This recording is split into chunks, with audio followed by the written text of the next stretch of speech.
సింగరేణి కార్మికుల సమస్యల పరిష్కారానికి బీఆర్ఎస్ పార్టీ చేపట్టిన పాదయాత్ర అడ్డుకోవడం కాంగ్రెస్ ప్రభుత్వ పిరికిపంద చర్యకు నిదర్శనమని బీఆర్ఎస్ రాష్ట్ర నేత కౌశిక్ ఖరీ విమర్శించారు. పెద్దపల్లి జిల్లా రామగుండంలో తన నివాసంలో ఆయన మాట్లాడారు.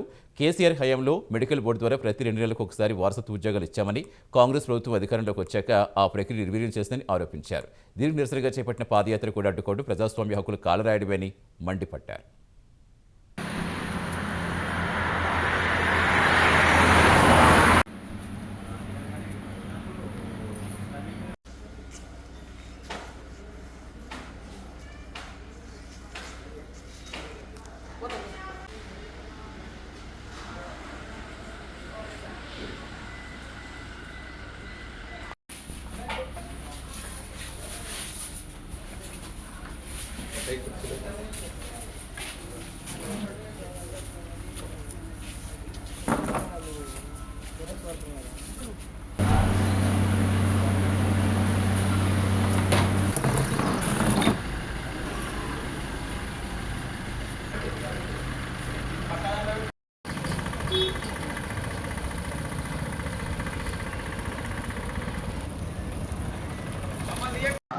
రామగుండం పారిశ్రామిక ప్రాంతంలో రామగుండం కాన్స్టిట్యున్సీలో ఏదైతే ప్రజలకు ఉన్నటువంటి స్వేచ్ఛ ఉంటుందో, స్వతంత్రం ఉంటుందో, హక్కులు ఉంటాయో అవన్నీ కూడా ఇక్కడ నిర్వీర్యం అవుతూ ఉన్నాయి.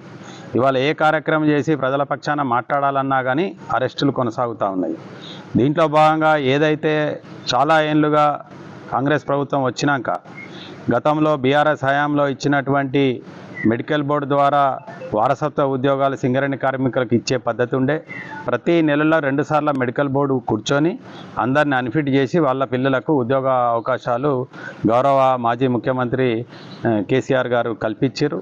అట్లాంటి పరంపరను కాంగ్రెస్ పార్టీ వచ్చిన తర్వాత తుంగలో దొక్కి కార్మికులకు ఇచ్చినటువంటి హామీలన్నీ కూడా మోసం చేసుకుంటూ పిల్లలకు వారసత్వం ఉద్యోగాలు ఇవ్వకుండా మెడికల్ బోర్డు కూర్చోకుండా చేస్తూ ఉంది. దీన్ని గౌరవ పెద్దలు కేటీ రామారావు గారు, హరీష్ రావు గారు విస్తృతంగా తిరిగి దీన్ని ఖండిస్తూ ఉంటే ఇవాళ మేము బీఆర్ఎస్ పార్టీ రామగుండం ఆధ్వర్యంలో విఠల్ నగర్ నుంచి జేఎం ఆఫీస్ వరకు పాదయాత్ర పెడితే పొద్దున మిగతా మామూలుగా ధర్నా చేసుకోమని చెప్పారు.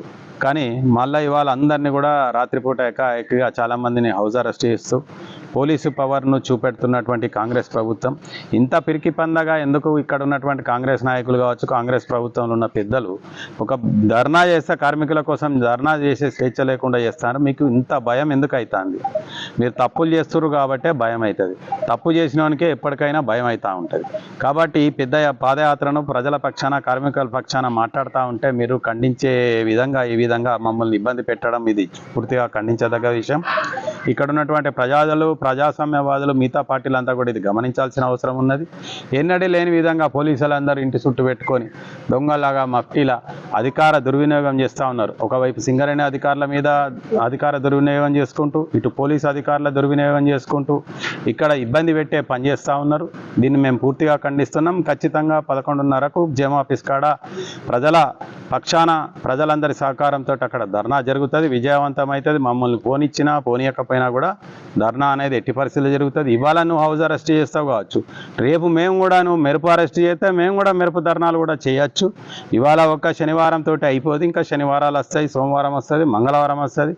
ధర్నాలకు, మీ ముట్టడిలకు, మీ క్యాంప్ ఆఫీసుల ముట్టడిలకు కూడా మీరు సిద్ధంగా ఉండాలని చెప్పి, దీనికంతటి కూడా ఏదైతే నష్టం జరుగుతున్నాయో, ప్రభుత్వం ఇచ్చినటువంటి హామీలకు నష్టం జరుగుతుందో అది ఇక్కడ ఉన్నటువంటి ఎమ్మెల్యే మక్కాన్ సింగ్, అదేవిధంగా ఈ ప్రాంతంలో ఉన్నటువంటి మంత్రులు అందరూ కూడా శ్రీధర్ బాబు కావచ్చు, వివేక్ గారు కూడా కావచ్చు, వీళ్ళు బాధ్యత వహించాలి. ఇక్కడ కార్మికులకు న్యాయం చేయాలని మేము డిమాండ్ చేస్తూ ఉన్నాం. రేపటి నుంచి ఇది ఒకటే సమస్య కాదు, ఇవాళ కాంట్రాక్ట్ లేబర్ల సమస్య ఉన్నది. ఏదైతే సింగరేణి కాంట్రాక్ట్ లేబర్ కావచ్చు, ఎన్టీపీసీ కాంట్రాక్ట్ లేబర్ కావచ్చు, అదేవిధంగా ఆర్ఎఫ్సిఎల్ కావచ్చు, ఓబీలో చేస్తున్నట్టు వర్కర్ కావచ్చు, నిరంతరము వాళ్ళందరూ కూడా శ్రమ దోపిడికి గురవుతూ ఉన్నారు. ఏదైతే మన బ్రిటిష్ సామ్రాజ్యంలో నడిచిన విధంగా వర్కర్లకు హక్కులు లేకుండా పోయి దోపిడీ చేస్తూ ఉన్నారని, దీన్ని ఎప్పటికైనా మీ అందరికి కూడా ఏదైతే కలకత్తాలో జరుగుతుందో ప్రభుత్వం పోయినాక ఏ విధంగా అప్పటి ప్రజాప్రతినిధుల మీద దాడి జరుగుతుందో తప్పకుండా మీ మీద కూడా జరుగుతుంది. అట్లాంటి పరిస్థితి తీసుకొచ్చుకోవద్దని చెప్తా ఉన్నా.